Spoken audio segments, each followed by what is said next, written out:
Hello and welcome to my podcast, Whisper in the Shadows, the true story of a real-life undercover cop. I'm Michael Bates, and I was a police officer for 15 years in one of the country's state police forces. I was also an undercover cop for over 2 years, and all the episodes of this podcast are my true stories of what it's really like to be an undercover cop.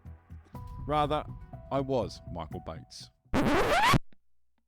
So, full disclosure, Michael is not actually my real name. It was my COVID identity I used on most of my operations. Now, everyone has a notion of what undercover policing is all about. Whether you think they are a narc, a covert operative, a dog, or an undercover cop, most people seem to confuse plainclothes police with being undercover. There is a very big difference though. Most plainclothes police don't wear a uniform, so they aren't as obtrusive in public. Being covert is completely different though. You become immersed in the world of your targets. When you're a police officer, part of your role is to investigate crimes. This means you try and find evidence to prove the person you have arrested has committed that crime. Now, this evidence can consist of physical, verbal, video, and witnesses. When you're an undercover police officer though, you are the evidence, and you are the reason someone gets convicted of the crimes. That is both exciting and dangerous. So, why don't we get on with the next episode?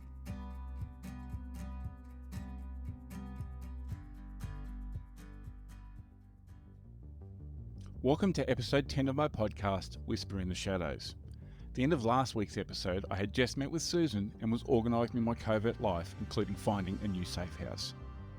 Now, I had to get a safe house and I was pretty sure I wasn't going to be allowed the cost or the opulence of my last one. It also had to have some pretty rigorous security checks given the previous events. 2 of the other UCs had got apartments in the same block in an inner city suburb. The apartment block was the type of place you would expect a drug dealer to be living. The building itself had 8 apartments. It was built in that horrid red brick of the 60s and 70s and had 3 stories with 2 apartments on each level. Of course, I had to get the top floor apartment, didn't I, with 3 flights of very rickety stairs. The block had 2 street frontage, which meant car parking was from the rear at the street at the back. There was one of those fibro multi-car carports and a very depressing laundry. In the mid-2000s, someone decided to gentrify them and spent money on refurbishing them, which meant adding a coat of paint and putting some nice cutouts around the place. They doubled the rents and a bunch of inner-city hipster types moved into them. Anyway, having another 2 UCs in such close proximity was both good and bad. I mean, what could 3 young male police officers who were pretending to be criminals with a lot of free time and disposable income get up to? Oh, and did I mention there was a pub literally a 2-minute walk up the main road? Other than that, it was good to have people to hang around with, talk about your targets and ops, and basically exchange information.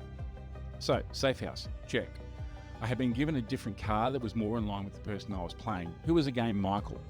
Part of me had become this Michael persona, and even now he is still here. And so started my next operation. With my last car, I had used that recorder in the interior light cavity. That wasn't going to work in this new car as there was no room.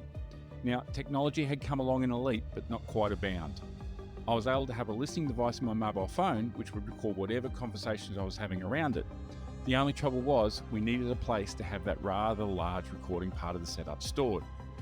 It had to be easily accessible to be able to be put in or changed, or have the digital tapes changed, which gave me much longer recording time. I had a distance of somewhere between 200 and 300 metres, which meant I could get into other people's cars or even go into houses and the conversations should theoretically be recorded. Well, they were. There was no theoretical about it. It was a bloody good little system. So the car I got was the Suzuki Vitara, which had a back seat and then a small boot area. This boot area gave me great access to the back seat backrest, either in the up position or if it was put down to create even more space in the back. The tech guys decided that they could hollow out the upright seat back cushion and put the actual digital recorder in there.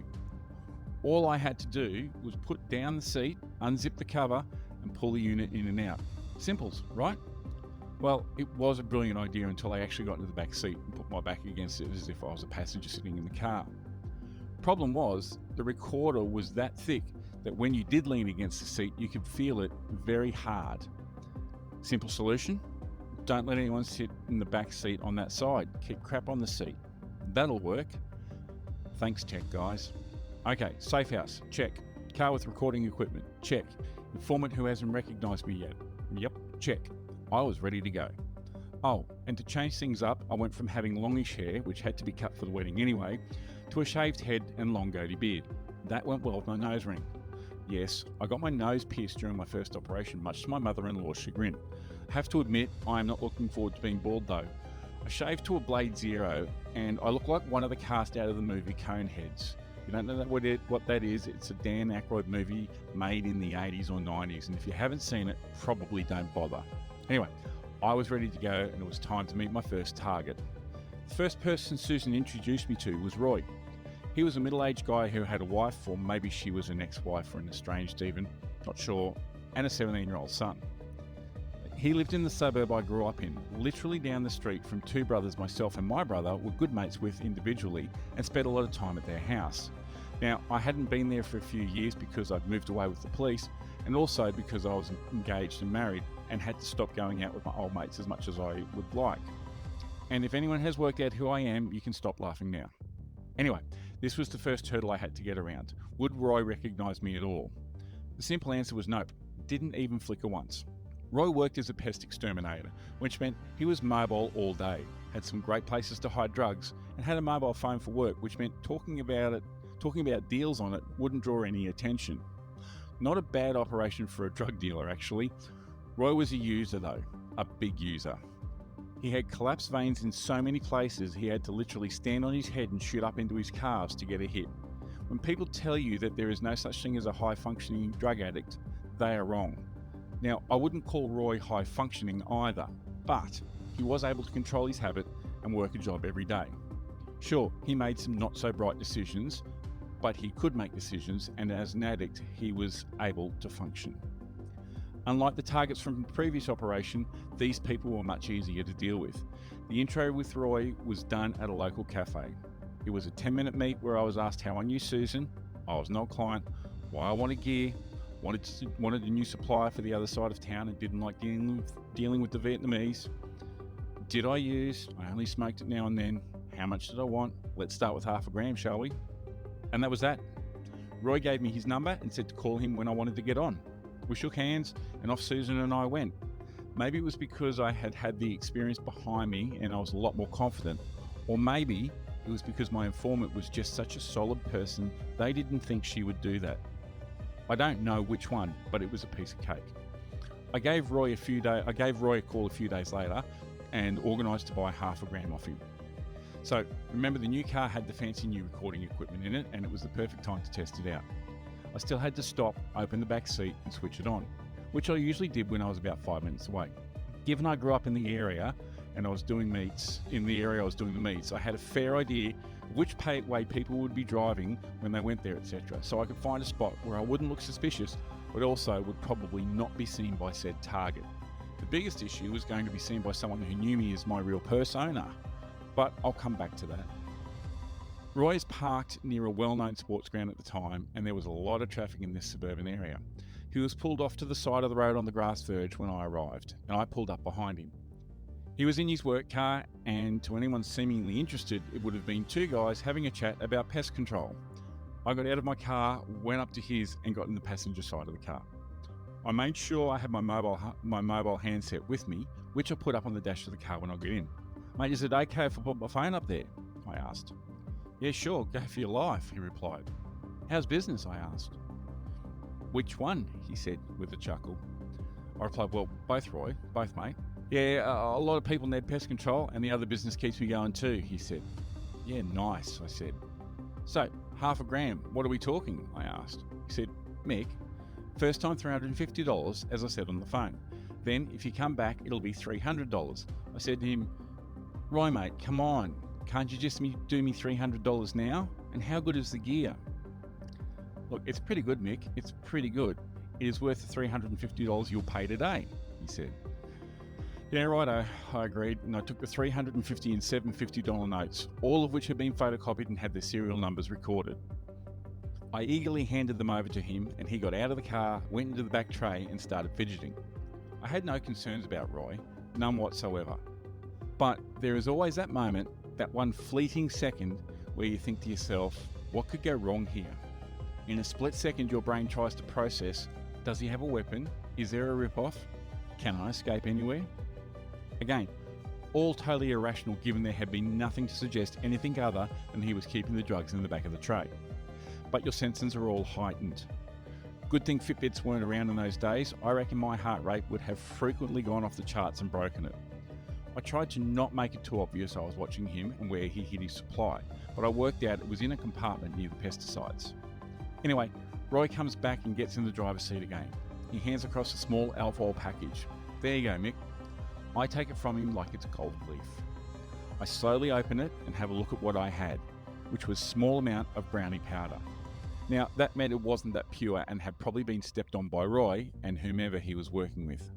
For argument's sake, that meant I was going to probably get 5, maybe 6 $100 packets out of it. I wrap it back up carefully and put it in my jeans pocket. Cheers, mate, thanks for that. I'll give you a call when I need more, maybe a few days, I said. Yeah, Mick, that'll be good, Roy replied. There is one thing, though, he said, matter-of-factly. Here we go, I thought to myself. Yes, mate, what is that? I asked. You only deal with me. My wife is dealing too, and if I find out you are buying through her as well, I will stop. That will lead to questions. Do you understand, Mick? I looked shocked. Yes, mate. Yeah, sure. Okay. I didn't know your wife was selling too. I didn't know you had a wife. You know what I mean.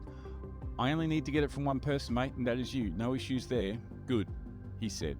So that was going to be an issue that would need some working out. His wife had been identified as a target as well and was probably selling more gear than Roy was. We weren't sure if Roy was getting his gear from his wife or from the same person as his wife. We had no idea who that next person up was, and it was identified that Roy's wife was the link in the chain to finding out who it was. But as with all things, time would turn things upside down. So I kept buying on a regular basis from Roy, going from half a gram to a gram. Roy was a great dealer to deal with. Buying was simple. Just call him up, tell him what I wanted, and he would give me a time and a place to meet, and off I'd go.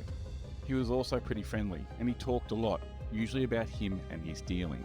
So things were going well with Roy, and I was trying to angle a way to get him to bump me up to the next level, which I assumed was his wife. Susan had also introduced me to a couple of other low-level dealers, one of whom was a prostitute. She lived in the inner city area, literally next to a primary school. Her name was Melissa. Susan had set up the meet for me, and I had then called her and had a quick chat. Maybe it was the trust people had in Susan, but she accepted that I was wanting to buy some gear, she was selling, so it made perfect sense for her to sell to me. So, Melissa lived in a dead-end street next to a primary school. As a matter of security, my controller would come and observe the very first buy. They were always going to be the most dangerous, because someone might get spooked and think I'm an undercover copper. This buy was no different. Only trouble was, the unit was in the perfect place for counter surveillance. There was literally nowhere to park and sit in your car that didn't look very suspicious, especially since my controller, as he just screamed copper. We also had a very long conversation about whether I was going to use my tape recorder to record the buy or going without any recording device on the first buy. I couldn't use the car method as I was going to have to park too far away. My controller did some drive-bys and was able to find a place where he could sit and observe. I head off and drive to Melissa's place. I have to park down the street a bit and walk about 800 metres to where she lived. I had a bit of a scout around and I couldn't see my controller, but I knew he was there. As required, I gave Melissa a quick call and said I was outside the inner block. Now, I had never met nor seen Melissa. I didn't think that would be a problem because it wasn't the busiest street. I was wearing jeans, a t-shirt, my old Blunstones and a baseball cap. I see this mid-20s woman come out from the unit block, yelling out, "Mum, I'll be there soon." She had long brown hair that was wavy, she was probably about 170 centimetres, slim build, and was, or probably better saying, would have been attractive. Now, I'm standing in the street as if I'm walking up to the unit block. She looks over at me, walks towards me asking, "Mick?" "Yeah, Melissa," I reply. She nods her head and keeps walking up to me. Strange, I started to think, but didn't get through it as she grabbed my head with one hand, grabbed my crotch with the other, and gave me a full open-mouth kiss. She let go of my head but not my crotch straight away until she had had a good feel around. "Righto," I said, "wasn't expecting that. Is that how you greet all your customers?" I said with a somewhat sheepish smile.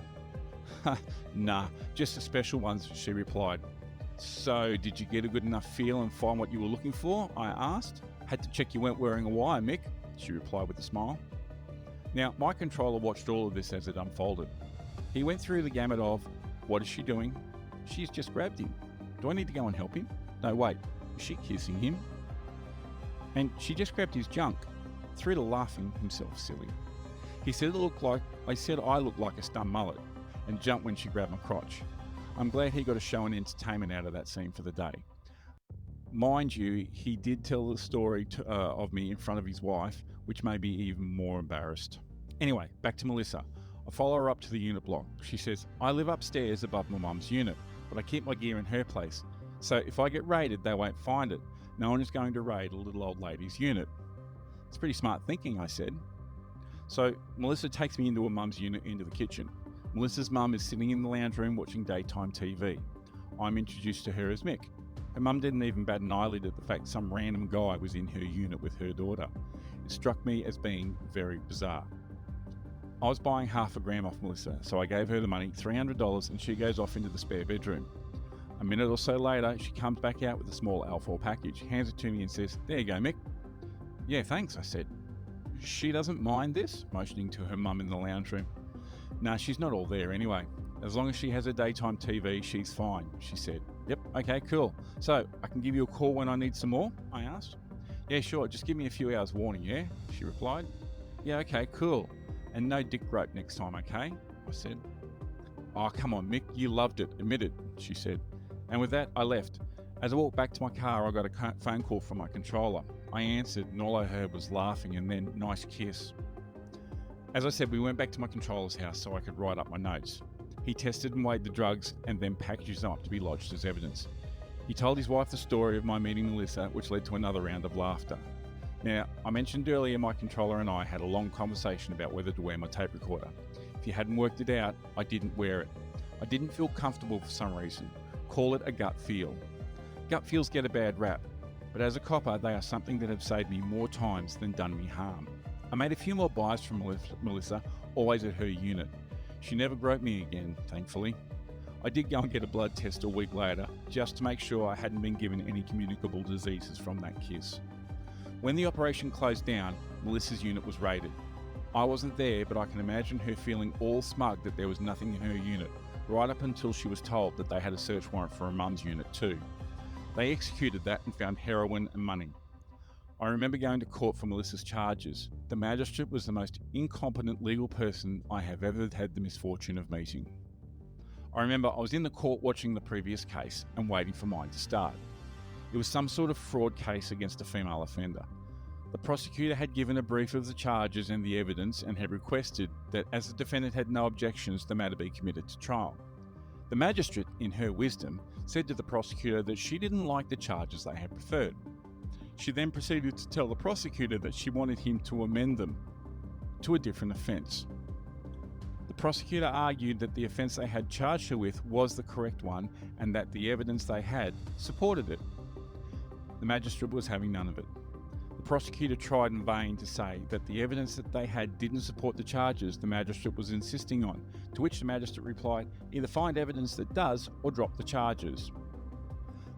That did not bode well for our committal. So, just quickly, our court systems are very convoluted. For certain matters, there needs to be a committal hearing in front of a magistrate who then decides if there is enough evidence for the defendant to go to trial. If they do decide there is, the defendant then gets to have a trial in the next higher court, either in front of a jury or just a judge. As I was the only witness, I am in the box straight away. I was giving my evidence, and in my first few sentences, I called Melissa a prostitute. That was the worst thing I could have done. Apparently, it showed a complete bias on my behalf towards a young woman who had had a very hard and unfortunate life. It appeared that because of my bias, I intentionally picked on this young lady. I copped that on the chin. I knew it wasn't true. She had been selling drugs long before she met me. As I was going through my evidence, I made a request for my notebook so I could ensure my recollections were completely accurate. This was begrudgingly agreed to by the magistrate, and I went through a couple of buys. So it's important to remember that this notebook was for my entire operation, not just the dealings with Melissa. I had those pages marked and the rest sheathed, given they related to other targets. Of course, the magistrate questioned that immediately, suggesting I was hiding information. The prosecutor, God bless his cotton socks, argued successfully this wasn't the case. and I got through all my evidence, and there were no questions from the defence lawyer. I was relaxing and waiting to be dismissed when the magistrate suddenly suggests that my notebook be taken by the court to ensure that I don't make any notes that could be detrimental to the defendant, as police were known to do. I just looked at the prosecutor as if to say, what the actual fuck? I had more court proceedings where I would need that notebook to give evidence. The prosecutor roundly objected and argued with the magistrate that it was unheard of and I needed the notebook for other court appearances. The magistrate didn't care. She was ensuring that Melissa was kept safe. If we needed the notebook for other hearings, the prosecutor would have to come before her and seek permission for it. He looked exasperated, but there was nothing he could do. I was dismissed, and huffing and gruffing I left the court. The prosecutor came out to myself and the drug squad detective and apologised. In the end, I believe the matter was bumped up to a higher magistrate who did release the notebook for me. When that is the level of stupidity you have deciding justice, it is no wonder Australia is where it is at the moment as a society. So, back to Roy. I had been making buys from him but not getting anywhere. We were trying to work out how I could get to his wife because she was the link to the biggest supplier. I remember going to Susan's apartment one day to have a chat to her about it. Now, I had one target go the knob before, Buzz. As I turned up to Susan's place, she was sitting there in a pair of underwear and a short t-shirt. She slowly gets up from the kitchen table and walks over to the screen door to let me in. "Hey Susan, what's going on?" I asked her. In a slightly slurred voice, she said, "Not much." "Are you okay?" I asked. "And do you want to maybe put some clothes on?" "I'm fine," she slurred. She sat back down at the kitchen table, and as I sat down, I could see a used pick, which is a slang term for a needle, on the table with a spoon and a lighter. She had just taken a hit and was starting to nod off. "Come on, Susan, stay awake. Hey, come on, wake up," I started yelling. She would jerk her head up at the sound of my voice, open her eyes and smile before slowly rolling it back down to her chest again and closing her eyes. This wasn't good, I thought to myself. I tried in vain once more to wake her up, but she was out of it, slumped in the chair. I checked that she was breathing, and satisfied she was, I left. I wrote a quick note saying to call me when she came out of it, but I left. Now, I wrestled with that decision. I had a worry that if she overdosed, how would that look on me? Not to mention, she would be dead, which I didn't want. In policing, there are always levels of duty of care that you have. Did I have a level of duty of care to stay there? I mean, she was my informant. She was nodding on heroin. She was dressed in a small t-shirt and underwear. Was that a recipe for allegations down the track if I did stay? I decided on self-preservation and I left. About 2 hours later, I got a call from Susan.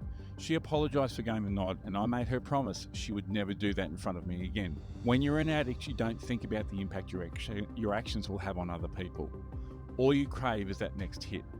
But there is always that possibility of an unintended consequence. And so it was for Roy. Not long after that meeting with Susan, where I was trying to find a way to his wife, tragedy intervened. So we've run out of time on this episode, unfortunately. Make sure you join me next week to find out how tragedy intervened and what it meant for my target. Also, how being recognised nearly blew my cover. Thank you for listening to Whisper in the Shadows, my true stories of a real-life undercover cop. I hope you've enjoyed that episode. In the next one, we'll explore more exciting stories from my operations.